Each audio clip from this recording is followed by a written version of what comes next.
안녕하십니까.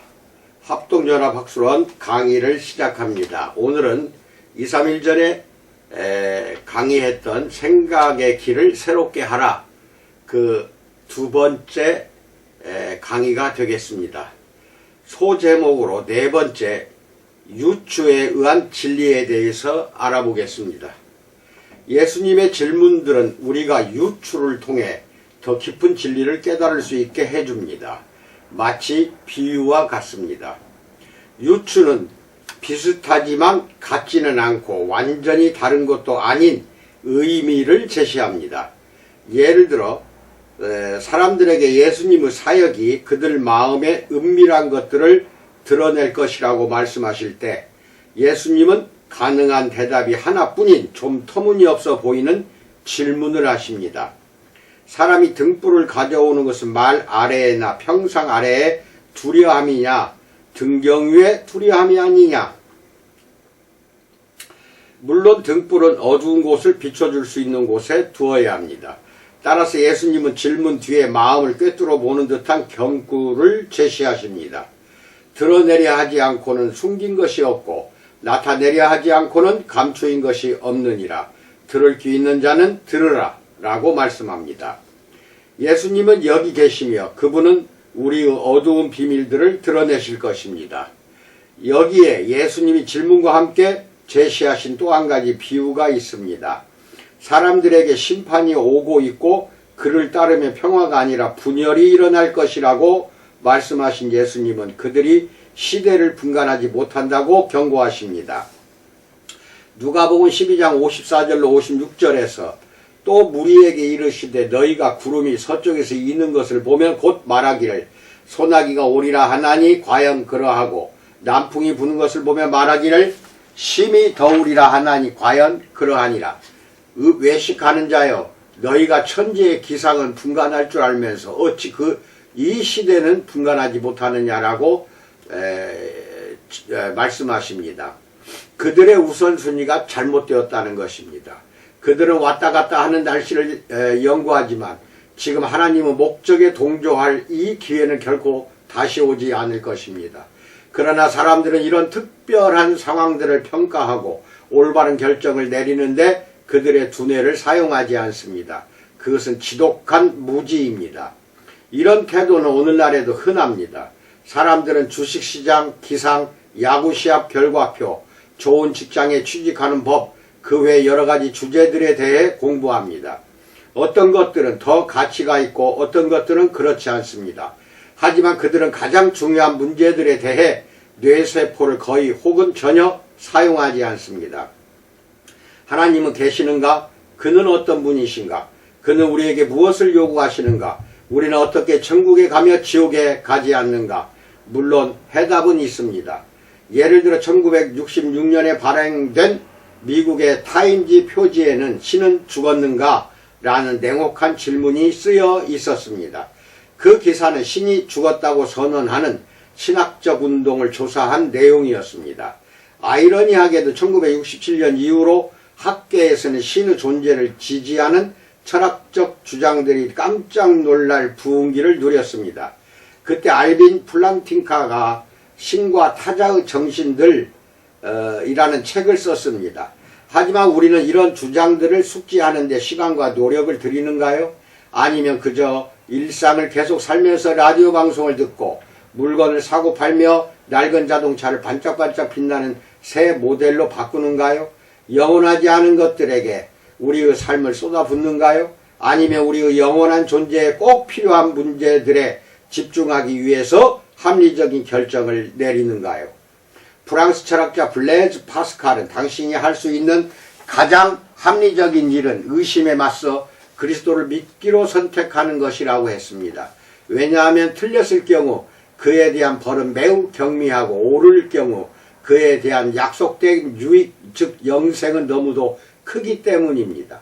하지만 나는 열린 마음이 있으면 누구나 기독교 신앙의 증거를 받아들일 수 있고 그 증거는 신앙을 맹목적인 것이 아니라 굉장히 타당한 것으로 만들어준다고 믿습니다. 물론 이 과정에서 하나님의 영이 없어서는 안되며 신학자 칼 바르트를 비롯한 많은 개신교도들은 구원받지 못한 자연인이 하나님을 진정으로 아는 것은 불가능하다고 주장했습니다. 전반적으로 부패한 우리의 마음은 완전히 비뚤어져 있기 때문입니다.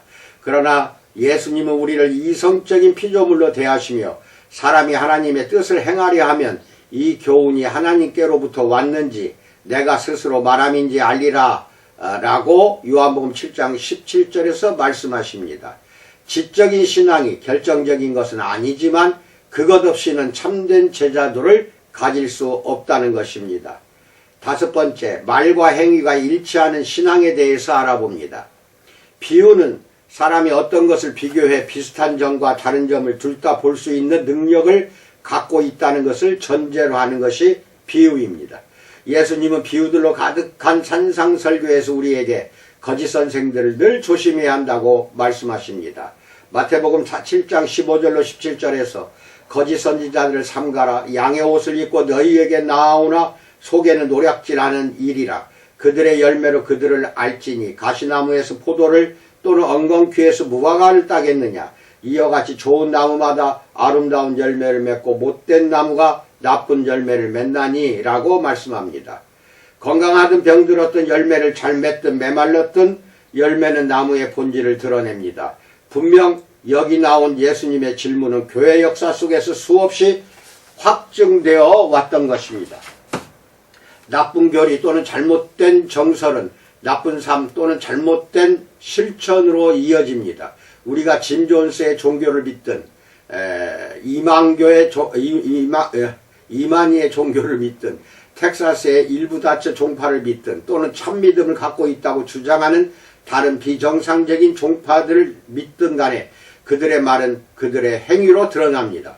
물론 하나님의 진리를 완벽하게 따르는 집단은 없지만 처음부터 교리적으로 잘못 시작하는 이들은 급속히 도랑에 빠집니다.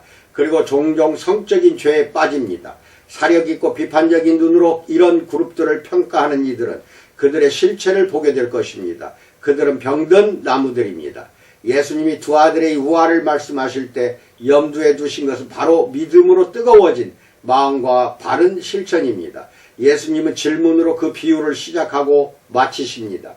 마태복음 21장 28절로 31절에서 그러나 너희 생각에는 어떠하냐? 어떤 사람에게 두 아들이 있는데 맏아들에게 가서 이르되 예 오늘 포도원에 가서 일하라 하니 대답하여 이르되 아버지 가겠나이다 하더니 가지 아니하고 둘째 아들에게 가서 또 그와 같이 말하니 대답하여 이르되 실소이다 하였다. 그 후에 뉘우치고 갔으니 그 둘 중에 누가 아버지의 뜻대로 하였느냐? 이르되 둘째 아들이니이다 라는 말씀입니다.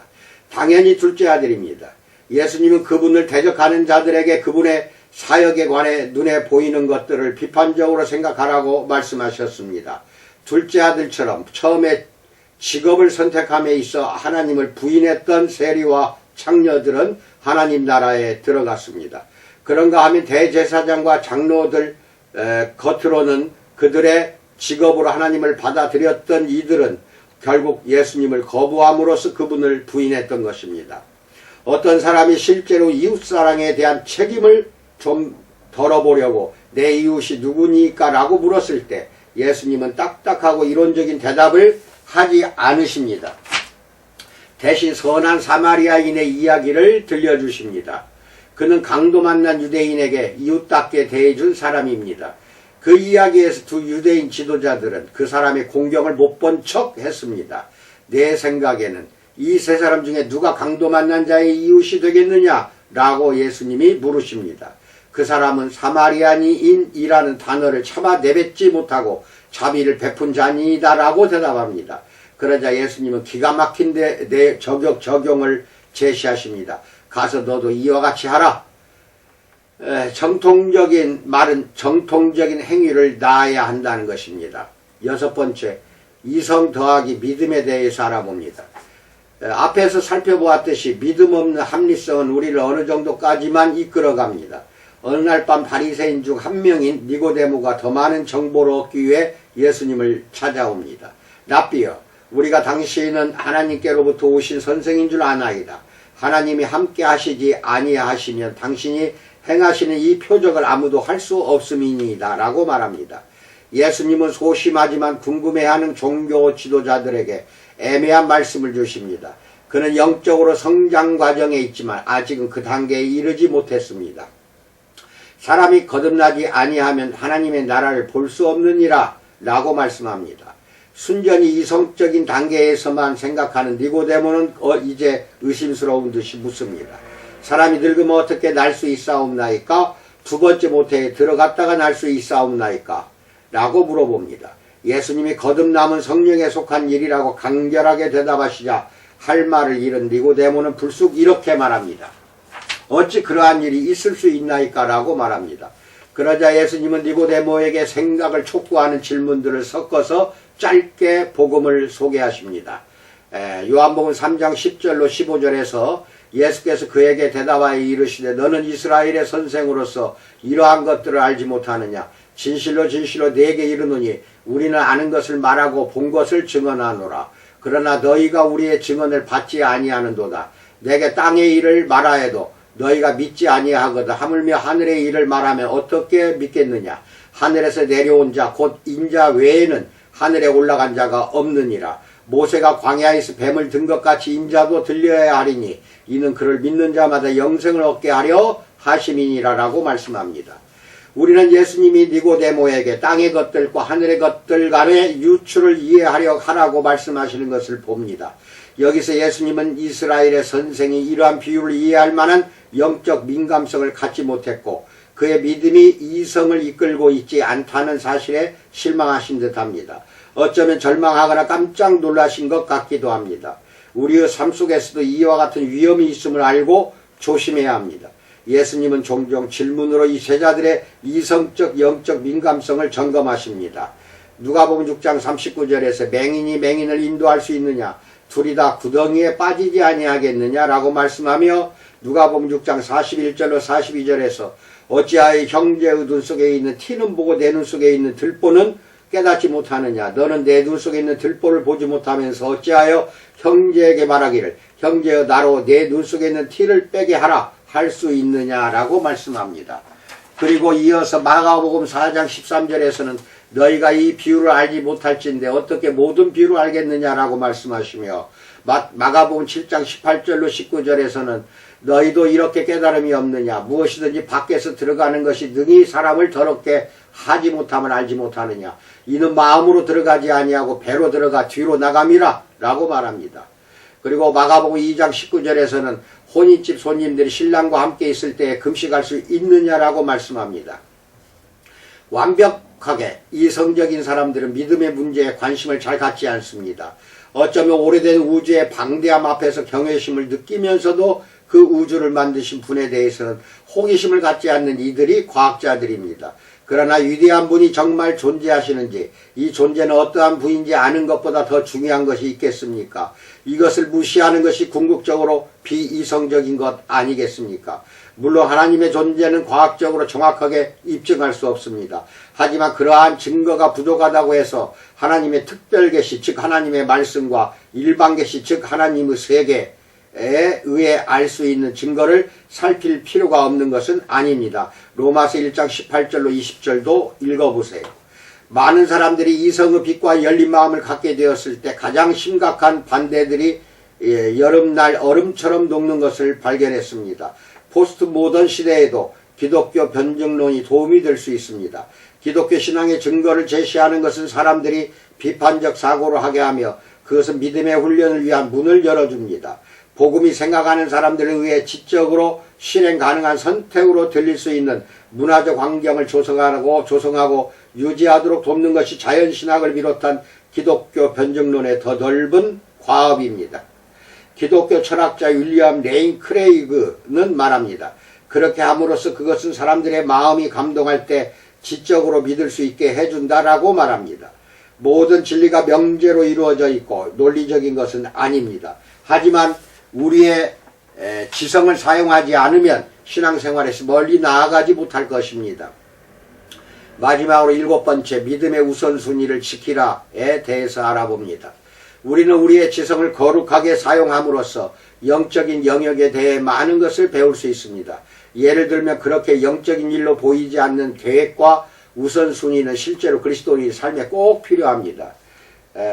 누가복음 14장 25절로 33절에서 수많은 무리가 함께 갈새 예수께서 돌이키사 이르시되 무릇 내게 오는 자가 자기 부모와 처자와 형제와 자매와 더욱이 자기 목숨까지 미워하지 아니하면 능히 내 제자가 되지 못하고 누구든지 자기 십자가를 지고 나를 따르지 않는 자도 능히 내 제자가 되지 못하리라. 너희 중에 누가 망대를 세우고자 할진대 자기의 가진 것이 준공하기까지에 족할는지 먼저 앉아 그 비용을 계산하지 아니하겠느냐. 그렇게 아니하여 그 기초만 쌓고 능히 이루지 못하면 보는 자가 다 비웃어 이르되 이 사람이 공사를 시작하고 능히 이루지 못하였다 하리라. 또 어떤 임금이 다른 임금과 싸우러 갈 때에 먼저 앉아 1만 명으로서 저 2만 명을 거느리고 오는 자를 대적할 수 있을까 헤아리지 아니하겠느냐. 만일 못할 터이면 그가 아직 멀리 있을 때에 사신을 보내어 화친을 청할지니라. 이와 같이 너희 중에 누구든지 자기의 모든 소유를 버리지 아니하면 능히 내 제자가 되지 못하리라 라고 말씀합니다. 가난하고 무식하고 말을 잘 듣는 사람들은 잊으십시오. 그리스도는 생각하는 제자들을 원하십니다. 당신의 지성으로 그분을 따르기로 선택하는 것은 당신이 할 수 있는 가장 합리적인 일입니다. 아멘. 이상입니다. 코로나 위드가 11월 1일부터 시작되면서 오늘 무려 벌써 4,000명을 넘어섰습니다.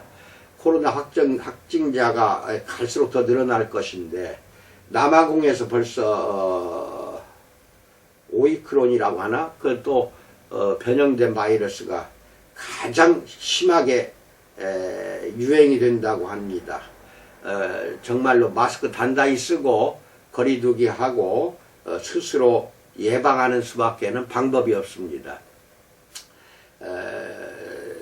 코로나 위드가 시작됐다 해도 우리는 정신줄을 놓아서는 안 됩니다. 코로나가 이제 다시 또 더 무서운 변이 바이러스로 변해서 더 심하게 이제 팬데믹 상황이 이제 발생하게 되었습니다. 언제까지 이것이 갈지 기도하고 하나님께 엄숙하게 우리가 살아가는 그 지침에 대해서 안내와 유안과 위로를 받고 은혜 속에서 하루를 잘 살아가기를 축원드립니다. 감사합니다.